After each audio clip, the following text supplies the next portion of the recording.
Oh yeah! What's up kamusta mga Karibil? John Xulu here, ang may pinakamalakas na pair sa buong kalawakan natin ng mga Karibil. Ito si Karibil Chan Christian. Yan.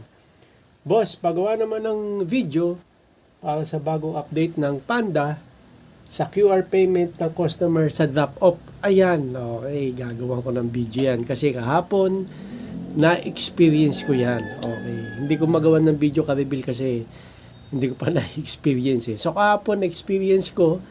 So ito, gagawin ko sa mga Karibil kapanda natin na paano ba yung QR code na payment ng customer sa pag may nag-order sa inyo ng Food Panda. Ito ang tutorial mga Karibil. Okay, yan ang gagawin natin ngayon. Gawin natin agad-agad yung mga Karibil. Let's go. Ito na Karibil. Una, di ba, pagka may pumasok na booking, inaccept mo. Tapos pinick up mo na yung order niya. Okay? So ito lalabas. Okay, may ganyan. Collect payment, show QR code. Okay? So payment na babayaran sa iyo 249.60 pesos. Okay?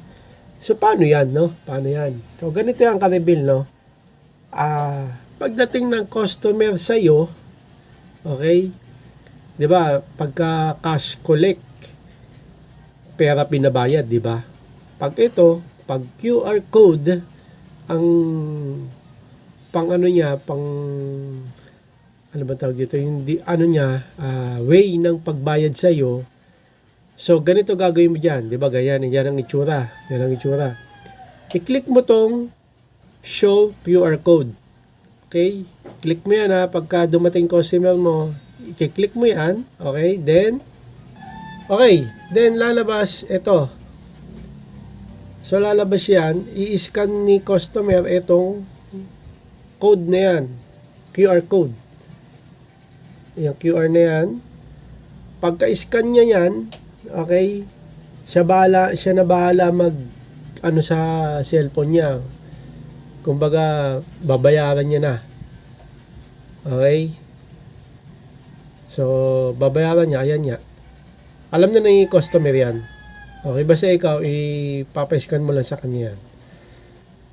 Pagka-scan yan, babayaran niya na, no? So, paano mo malalaman na bayad na?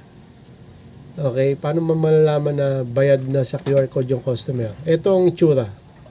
Okay, Karibil, ito yung magiging itsura pagkatapos ng scan ng QR code ni customer. Ayun na, ito na yung magiging itsura sa iyo. Mawala na yung show QR code, ang magiging itsura na sa iyo, collect payment. Ibig sabihin, nabayaran niya na. Ayan o. Okay, so picture mo na yung drop off, proof of drop-off, tapos confirm drop-off. Ganun lang. Okay? Okay, baka tanong mo naman to Karibil, switch to cash. Kung hindi mo pa alam to, ibang video ko na lang gagawan yan. Okay, pero hindi ko pa na experience. Pero tingin ko, switch to cash, ibig sabihin, pag click mo yan, cash na ibabayad niya. Okay, pero di ko pa na actual.